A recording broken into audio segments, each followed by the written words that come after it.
Bonjour tout le monde, je suis contente de vous retrouver pour cette nouvelle vidéo. Aujourd'hui on va peindre des coquelicots et ce sera pas trop difficile dans le sens où vous pourrez toujours rattraper. En fait on va jouer entre du noir et du rouge et donc vous pourrez toujours couvrir avec plus de rouge, plus de noir pour rattraper et avoir les bons reliefs. Donc voilà, le plus difficile ce sera d'avoir la bonne forme de fleur. Avant de commencer, je vous rappelle que vous pouvez maintenant me suivre sur Instagram où je montre des peintures très différentes de ce que je fais sur YouTube. Je vous mets le lien dans les commentaires. Comme d'habitude, vous aurez la liste du matériel et les couleurs dans la description et puis j'espère que ça vous plaira. Alors pour les couleurs, je vais utiliser du blanc de titane et du bleu outremer de chez Lefranc Bourgeois. Je vais étaler ma peinture avec un spalter numéro 50, mais choisissez-en un avec une taille adaptée à la taille de votre toile. Je vais asperger un petit peu d'eau sur ma toile pour que la peinture s'étale plus facilement et que les couleurs se mélangent aussi plus facilement entre elles. Ensuite, je vais mélanger mon blanc avec un petit peu de bleu. Hop, ça, ce sera pour le bas de la toile, la partie vraiment pâle. Et je vais ajouter du bleu pour faire le haut de ma toile.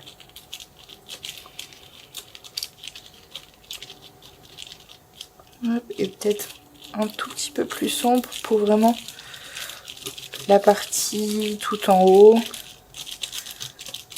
Je vais commencer par le plus foncé parce que ma partie plus foncée est vraiment au plus pâle. Je la veux pas plus pâle que ça. Alors que ma partie pâle peut être un peu plus bleue. Si vous trouvez que c'est l'inverse, que vous avez fait un peu trop foncé, bah vous commencez par le plus pâle. Et en gros, la partie par laquelle vous commencez ne sera pas modifiée, sera l'exacte couleur que vous aurez sur votre palette, alors que la toute dernière sera modifiée par les couleurs précédentes.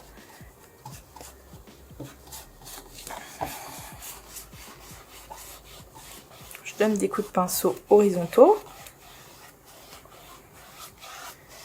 Ensuite, je prends ma deuxième couleur, je viens la mettre en dessous. Je l'étale bien d'un bout à l'autre de la toile sans toucher à ma partie plus sombre au-dessus. Et ensuite, je remonte.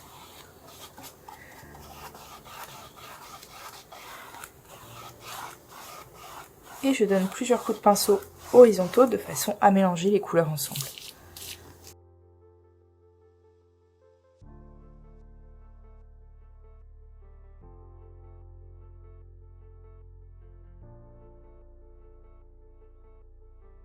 Ensuite, je refais la même chose. Je prends ma couleur plus pâle. Je la pose en dessous.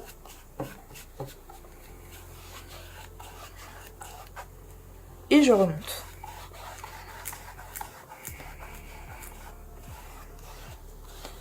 Et je donne bien des coups de pinceau d'un bout à l'autre de la toile, sinon je vais avoir une trace comme ça en plein milieu.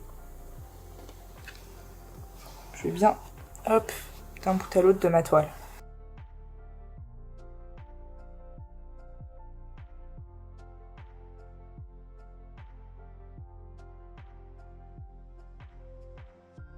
Alors j'ai ajouté du rouge vif et du gris de pen de chez Lefranc Bourgeois sur ma palette. Je vais utiliser un petit pinceau rond, ça n'a pas beaucoup d'importance le pinceau que vous utilisez. Hein. Là, on va vraiment l'utiliser seulement pour délimiter les bords des fleurs. J'humidifie un peu mon pinceau. Je vais venir prendre du rouge et juste un tout petit peu de gris pour avoir un rouge qui sera pas trop vif. Et je vais mettre de l'eau dans ma peinture.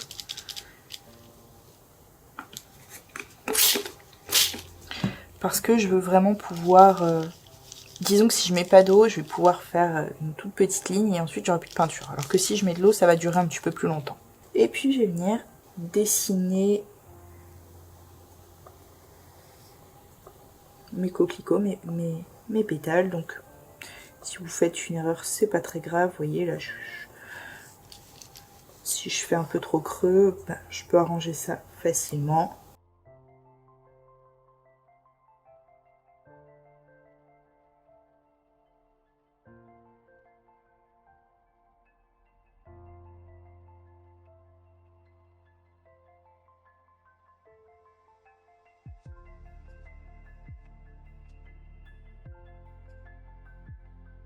Voilà.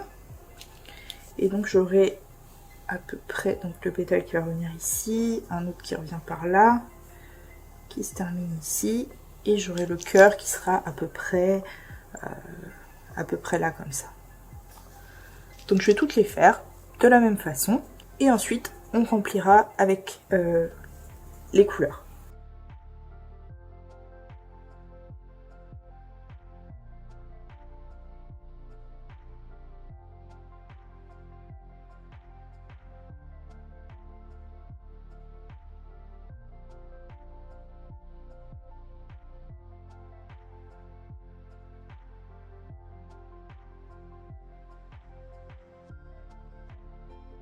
Alors ensuite, je vais venir prendre un pinceau un petit peu plus gros.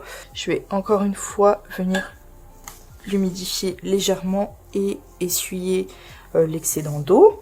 Et je vais venir un peu jouer avec les couleurs entre le rouge vraiment très vif et le rouge un petit peu plus sombre en y ajoutant du gris de pen. Donc toutes les parties qui sont, disons, à l'extérieur, comme ça, je vais venir les faire en rouge bien vif. En fait, c'est ça qui va apporter le relief. Et hop, ce pétale-ci, je vais hop, vous rapprocher un petit peu. Ce pétale-ci, il est sur le dessus, donc c'est là que je vais mettre mon rouge plus lumineux. Et le pétale d'en dessous,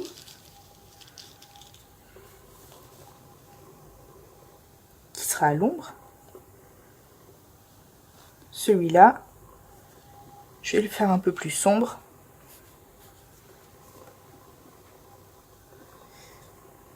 Pour créer l'ombre en fait. Là j'ai un petit peu trop d'eau dans ma peinture, du coup c'est hyper transparent.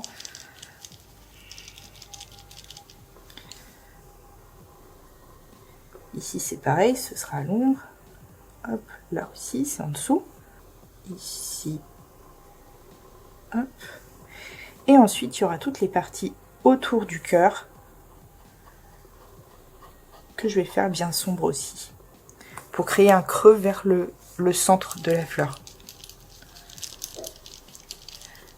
Si vous devez rincer votre pinceau pour pouvoir avoir du rouge bien vif, pensez à bien l'essuyer quand même, il ne faut pas qu'il y ait trop d'eau dessus.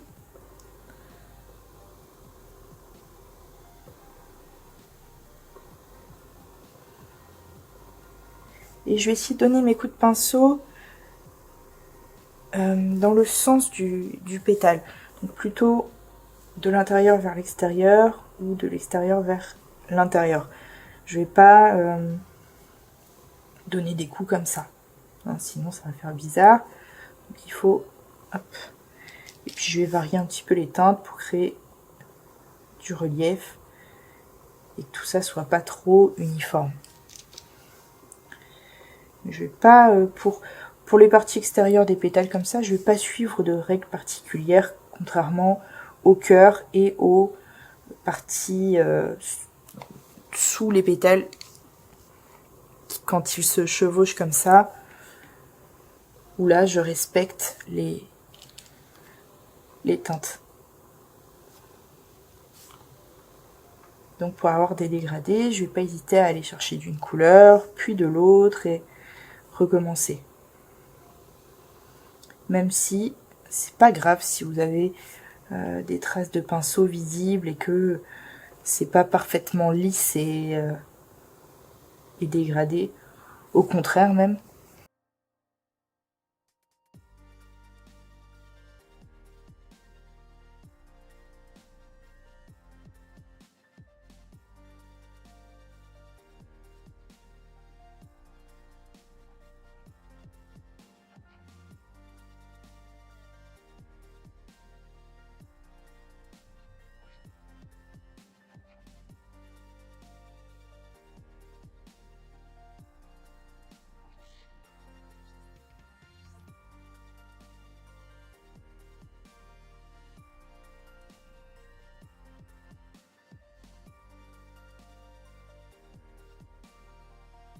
Hop, là je fais le cœur, donc je donne des coups de pinceau avec de la peinture très sombre.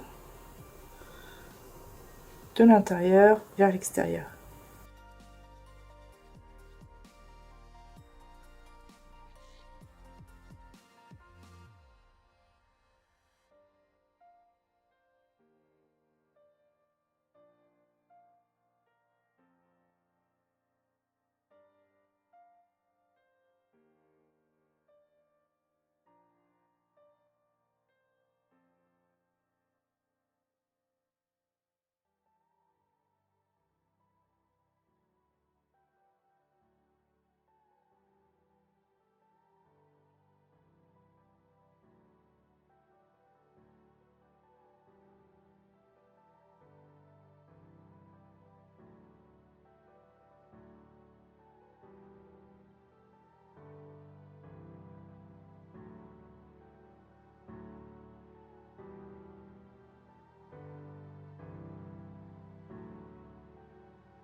Pour faire les plus petites fleurs, je vais m'y prendre exactement de la même façon, sauf que je vais reprendre mon pinceau un petit peu plus petit, c'est un numéro 4. Comme ça, j'aurai plus de précision et une moins grande surface couverte d'un coup sans... Disons que ça va me permettre de faire plus de nuances que si je couvre tout d'un coup avec mon gros pinceau. Mais techniquement, on va faire exactement la même chose.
Alors maintenant que c'est sec, je trouve que c'est pas tout à fait assez rouge par endroit.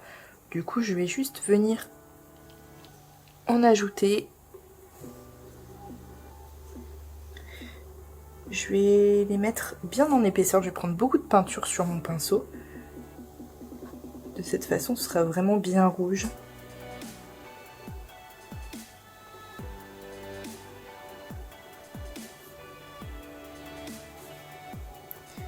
Et puis vous pouvez faire la même chose avec le noir si ça...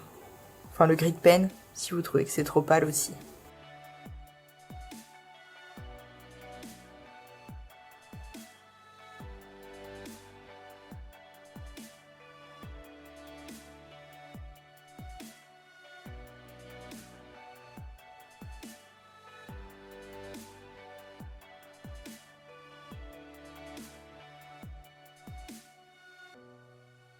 Alors ensuite, on va faire les cœurs des fleurs. Donc pour ça, j'ai ajouté du terre de sienne naturel et du blanc de titane. Je vais prendre un pinceau pas trop gros, peu importe en fait. Hein.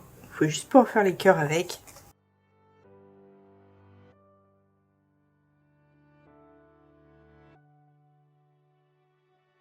Et je viens faire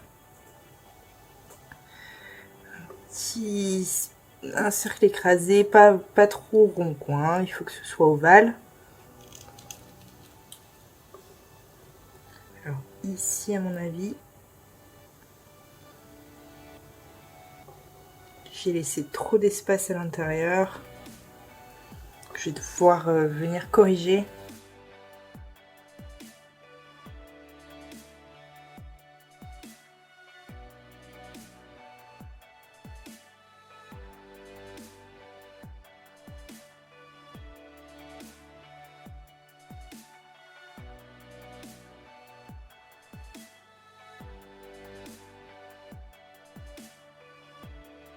Alors là, j'ai ajouté du noir de Mars sur ma palette. Donc là, c'était du gris de pen. C'est un petit peu plus bleuté, le gris de pen. Donc là, je veux vraiment du noir noir. Et je vais prendre un pinceau fin. Plus fin que vous ayez cette fois. Et puis, je vais venir faire des petits points tout autour du cœur. Attendez que votre cœur soit un petit peu sec. Là, moi, j'ai pas attendu. Et du coup, ça se mélange un petit peu. Bon, c'est pas très grave. Hein, je vais juste... devoir revenir chercher de la peinture plus souvent puisque ça va se mélanger très vite avec le terre de sienne. Donc je fais des petits points tout autour et j'en fais aussi vers l'intérieur du cœur, alors pas jusqu'au centre tout à fait, mais de façon à ce que ce soit plus un cercle parfait, qu'on voit plus trop les bords.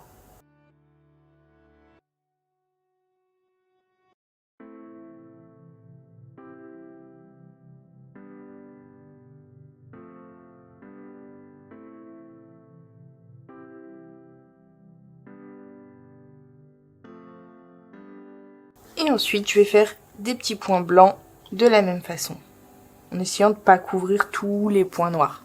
Encore une fois, attendez 2 minutes que ce soit un petit peu sec, parce que sinon ça va se mélanger avec le noir.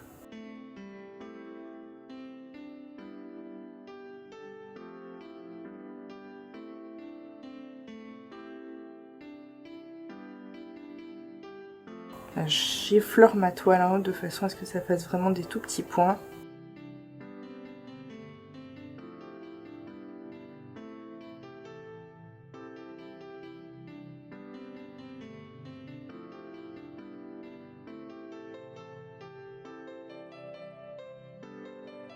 Là, je trouve que ce point-là est trop gros, donc je viens juste le corriger avec un peu de noir. Voilà, et sur les petites fleurs, on ne voit pas le cœur, bien sûr, donc je vais pas toucher. Alors, j'ai ajouté du jaune primaire sur ma palette et je vais le mélanger avec un petit peu de noir. Un petit peu, hein, ajoutez-le vraiment petit à petit pour obtenir du vert. Je veux pas un vert vif, hein, je veux un vert kaki. Alors, il faut quand même que ce soit un petit peu plus foncé que la couleur que vous voulez obtenir sur votre toile, parce que la transparence va faire que ce sera plus jaune que ce que ça a l'air sur votre palette. Voilà, bon, ça semble assez sombre, mais c'est pas, je suis pas sûre que ce le soit encore tout à fait assez. Alors ensuite, je vais prendre un pinceau numéro 0 avec de longs poils souples comme ça. Vous voyez, celui-ci, il est fin aussi, mais les poils sont moins longs. Du coup, je vais avoir quelque chose de moins fin avec ça, même si c'est finalement la même largeur de pinceau. Et puis aussi, je vais pouvoir garder moins de peinture sur l'autre, alors que avec celui-là, ça va me permettre de faire des longues tiges avec. Donc je vais venir ajouter de l'eau dans ma peinture. Ça va me permettre de l'étaler beaucoup plus facilement et de faire des tiges et des feuilles beaucoup plus nettes. N'hésitez pas à vraiment rajouter de l'eau, hein. C'est pour ça que je vous parlais de transparence, parce que forcément l'eau va rendre la peinture transparente. Et ensuite, je vais venir ajouter mes tiges jusqu'en bas de la toile. Alors pour les petits bourgeons, je vais faire remonter un peu le vert comme ça sur le vert vers le milieu de la fleur, pas trop non plus. Ensuite, on fait un petit cône sur le bas de la fleur et on descend.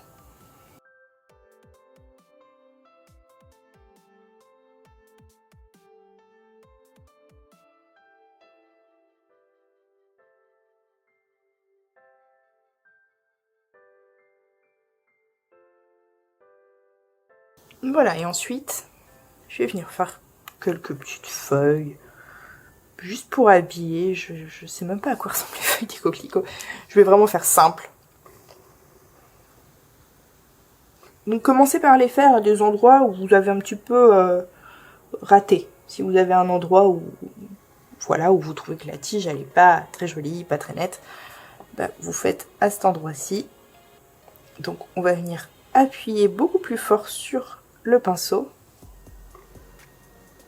Et sur la fin, tac, on soulève et délicatement, ça va faire quelque chose de plus fin au bout.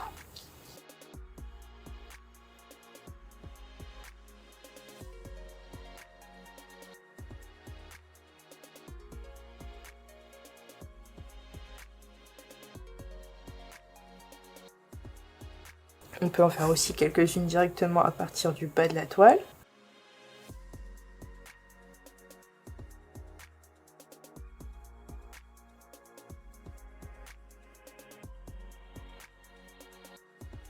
Et je vais venir en rajouter pas mal sur le bas de la toile. Juste au centre, je vais pas en mettre tout du long.